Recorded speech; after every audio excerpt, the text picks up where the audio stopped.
Olá, turma de sétimo ano, tudo bem? Vamos aí para mais uma aula, certo? Desta vez sobre o uso dos porquês e em seguida veremos aí reportagem, ok? Então vamos lá. Como já vimos na aula passada, no nosso encontro online, não percebi nenhuma dificuldade quanto ao emprego dos porquês, tá certo? Ótimo.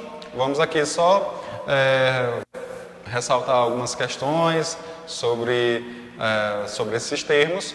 Em seguida a gente passa adiante. Obviamente que, professor, nem precisa, né? Já sabemos do uso desses porquês nesse primeiro momento. Tudo bem, mas nunca é demais estudar mais um pouco, ok? Então, por quê? Por quê, não é isso? Vamos lá. Você acha fácil ou difícil o emprego dos porquês? Obviamente que a sua resposta será o quê? Fácil, muito fácil. Então, ótimo. Mas para quem acha difícil, eu sei, sempre tem alguém que vai apresentar uma certa dificuldade para o emprego dos porquês. Mas como já foi trabalhado logo no início, antes mesmo de ser abordado esse assunto, antes mesmo já cobrava isso de vocês. Mas vamos lá, certo? Só para não deixar cair no esquecimento. Então, o porquê separado, certo? Porquê separado e sem acento. Ele será utilizado para quê? Obviamente, para fazer perguntas. E essas perguntas, obviamente, perguntas diretas, ok? E esse porquê, ele pode ser substituído sem causar prejuízo na oração.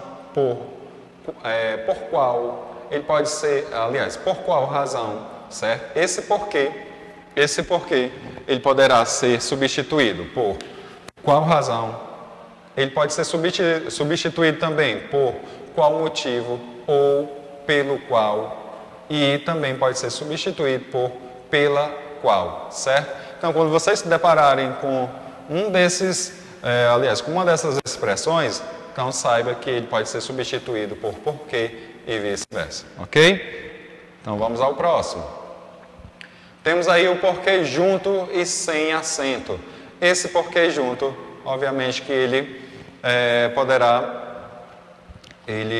utilizado para responder algumas perguntas, tá certo? Em algumas situações ele pode ser substituído por pois, ok? Algumas não, creio não, são todas. Pode ser substituído por seu semelhante, no caso, o pois.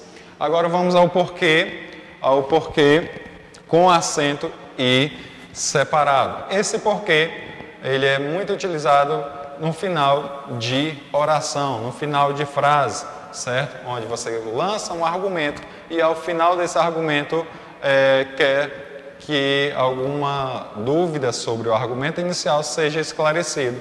E para que seja esclarecido é empregado aí este porquê com acento e separado, ok?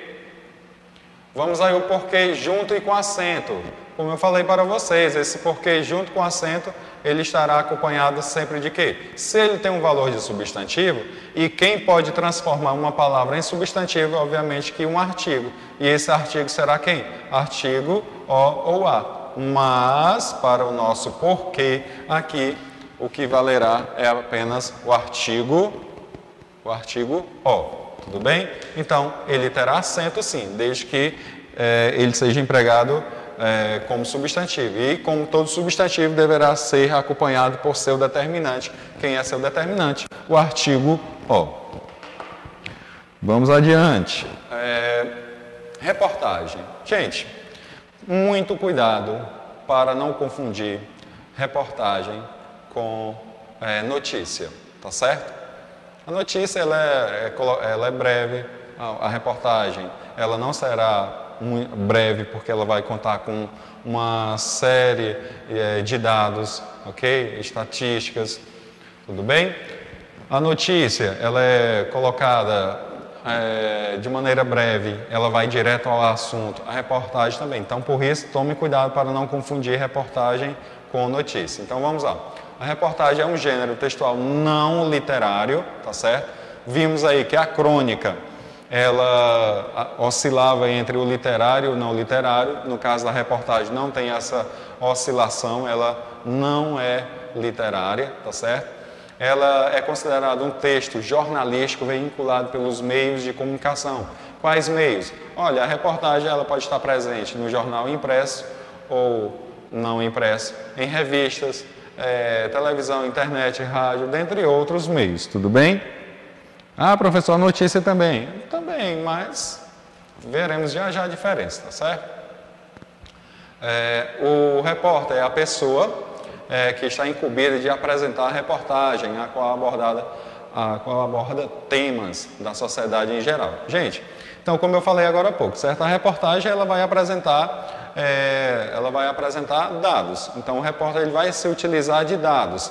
Uma vez ou outra, ele vai utilizar o discurso de um especialista da área.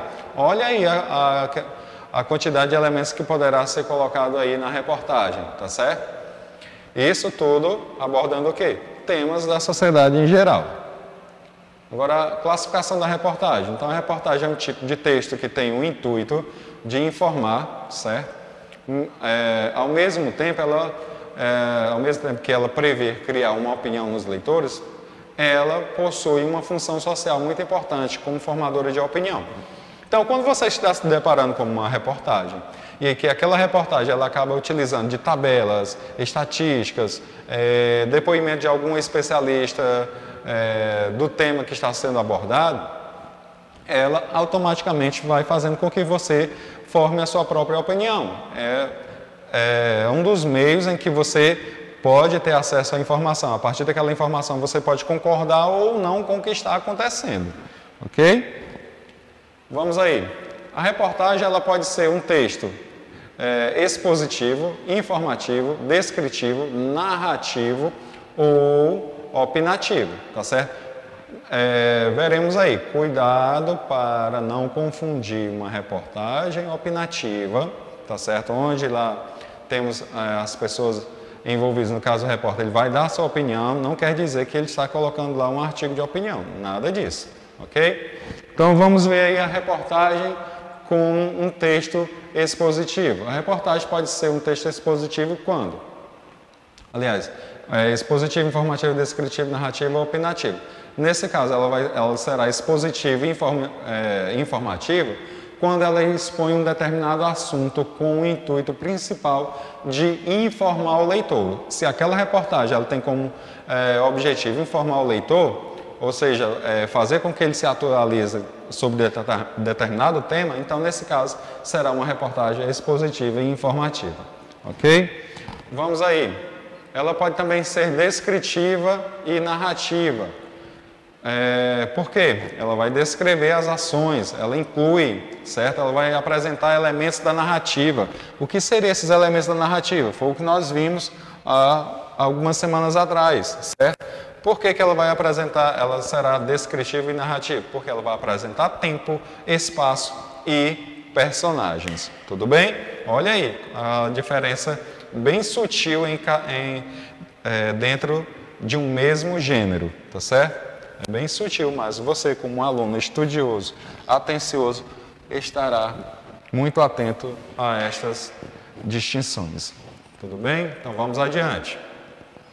E por fim, é um texto opinativo, ou seja, o repórter apresenta juízos de valor sobre o que está sendo discorrido. Ou seja, ele vai dar a sua opinião sobre determinado tema. Ele pode concordar ou não, certo? Mas é muito importante, apesar de estar apresentando uma opinião, não quer dizer que ali está sendo a opinião da empresa, não quer dizer que poderá ser dito como é uma opinião construída que vai ser publicada. Não, ele está dando aquela opinião naquele momento, certo? A partir do momento que ele vai opinar e que aquela opinião está representando a empresa, isso não será mais reportagem, nem artigo de opinião, será editorial. E se ele está produzindo um artigo de opinião e que será publicado, aí sim será um artigo de opinião. Agora aqui não, ele é apenas um repórter que vai apresentar uma opinião acerca do assunto apresentado, certo? Então, como eu disse, cuidado para não confundir reportagem com textos longos, opinativos, assinalados pelos repórteres. Nesse caso, certo? Enquanto as notícias, como vimos lá no início, notícia ela é impessoal. Nada do repórter está colocando lá a sua opinião, certo? Se posicionando acerca do que ele está noticiando. Ele deve ser imparcial. Agora, nessa reportagem, não. Ele pode apresentar, sim, uma opinião, tudo bem? Mas desde que não seja confundido com artigo de opinião. Em resumo, gente, podemos dizer que a notícia faz parte do jornalismo informativo, enquanto as reportagens fazem parte do chamado jornalismo opinativo. Aqui, a notícia, ela vai o quê? Ela está sendo colocada de maneira imparcial. O repórter não vai opinar. Já nesse tipo de reportagem, certo? Ele vai apresentar uma opinião, sim, acerca do que está sendo apresentado, ok? A estrutura da reportagem. Há uma certa semelhança com a notícia, tá certo? Só que a notícia vai situar o leitor. O que, quando, onde, porquê e como. Não é isso? Certo? Então, no título principal e secundário, as reportagens, tal qual as notícias, podem apresentar 2 títulos, certo? Olha aí, mais uma semelhança, mas tome cuidado para não achar que são que tratam do mesmo gênero, ok? Um principal e outro mais abrangente, chamado de manchete, e o outro secundário, uma espécie de subtítulo, ou seja, adiantando alguns pontos do que será tratado durante a reportagem. Lead, na qual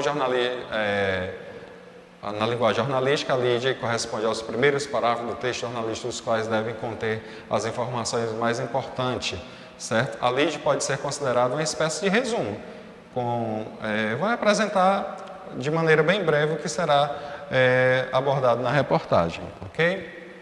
O corpo do texto, desenvolvimento sem perder de vista o que foi apresentado na lead. Nessa parte, o repórter reúne todas as informações e apresenta num texto de maneira coesa, ou seja, numa sequência coerente, ok?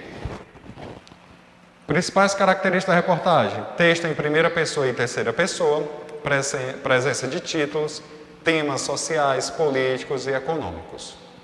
Linguagem simples, clara e dinâmica. Objetividade e subjetividade. Subjetividade vai tratar aí que ela vai caber várias interpretações por via do leitor. E linguagem formal, certo? A linguagem formal ela vai ser colocada assim, mas uma vez ou outra, se aproveitar a entrevista de uma pessoa que não tem tanta formalidade assim, ela poderá desviar um pouco dessa formalidade, mas, no geral, todas utilizam uma linguagem formal. Textos assinados, e os textos são assinados pelo autor. Então, possivelmente, quando você se deparar com uma reportagem, você verá lá o autor daquela reportagem, ou na parte superior, ou no finalzinho da reportagem, ok? Então, gente, é isso o que se tinha para apresentar para vocês sobre reportagem. Não é um gênero que vai trazer tanta novidade, porque você já vem trabalhando isso desde muito tempo, mas está sendo colocado aqui para que você se depare com outras reportagens com um nível um pouquinho maior do que você já viu anteriormente, ok? Então, é isso. Tchau. Até a próxima aula.